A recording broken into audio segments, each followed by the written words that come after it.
হালকা হালকা শীত, হালকা হালকা গরম, এরকম একটা সিজনে একটু ডিফারেন্ট কিছু খেতে কার না ভালো লাগে।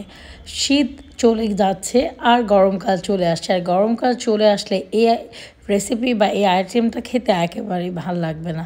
তাই ভাবলাম যে দ্রুত এই রেসিপিটা বানিয়ে ফেলে। আর এটা ছিল নেহারি, এবং নেহারি খেতে মানে ভীষণ রকমের ভালো লাগে। তো আজকে এই নেহারির পুরো রেসিপিটা বানাবো, এবং আমি আমার মতন করে বানাচ্ছি, রান্না করছি। জানি না কে কীভাবে এই রেসিপিটা বানায় বা খায়, কারণ আমার মেইন জিনিসটা আমি ফোকাস করেছি যে একটা পানির মধ্যে সবগুলো মশলা অ্যাড করে দিয়ে দেন আমি এই হাড়গুলো ছেড়ে দিব।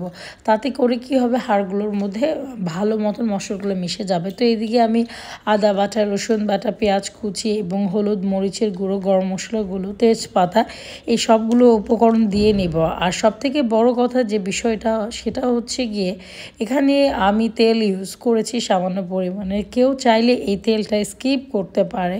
আসলে একটু সব কিছুতেই চাই যে একটু বেটার কিছু, তো যখন বেটার কিছুর জন্য কিছু ইনগ্রিডিয়েন্টস না চাইলেও অ্যাড করি। তো এখানে জিরা বাটা, জিরার গুঁড়া, গোলমরিচের গুঁড়ো এগুলোও দিয়েছি। এবং আমার কাছে মনে হয় যে কোনো কিছু যে চাইলে স্কিপও করা যায়, ওই যে বললাম স্বাদটা যেন একটু বেশি ভালো হয়, এই জন্য এই জিনিসগুলো দেওয়া। তো এইদিকে যেহেতু হাড়গুলো একটু বড় বড় করে রেখেছি, অনেক সময় নিয়ে এগুলোকে সেদ্ধ করতে হবে।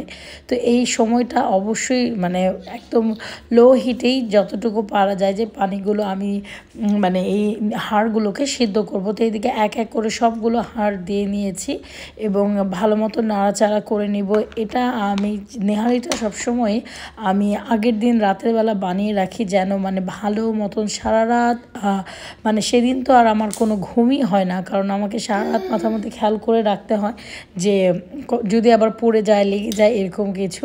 তো যাই হোক, এটা পরের দিন সকালবেলার ভিডিও, কারণ আমি পরের দিন সকালবেলা যখন একদম মোটামুটি শুকিয়ে গিয়েছে হাড়গুলো, তখন তারপর আমি এটাকে একটু বাগার দিয়ে দিই। একটু আদা বাটা, রসুন বাটা, পেঁয়াজ কুচি, এগুলো সব মিলিয়ে, একটু কাঁচামরিচ, সবগুলো মিলিয়ে একটু এখানে বাগার করে তারপর উপরে দিয়ে নিই।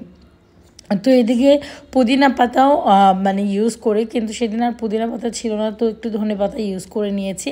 আর এই নানগুলো অবশ্যই আমি বাসায় বানাতে পারিনি এত সুন্দর বা পারফেক্টভাবে, বা এত অল্প সময়ের মধ্যে এতগুলো নান। তো এগুলো আমি বাইরে থেকেই কিনে এনেছিলাম। তো এই নানগুলো কিনে এনেছি।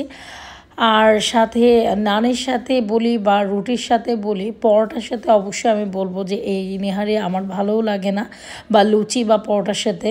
যতটা অয়েল ফ্রি, যেটাকে বলে তন্দুরি রুটি বা নান রুটি, নর্মাল যে রুটিগুলো, রুমালি রুটি, এগুলো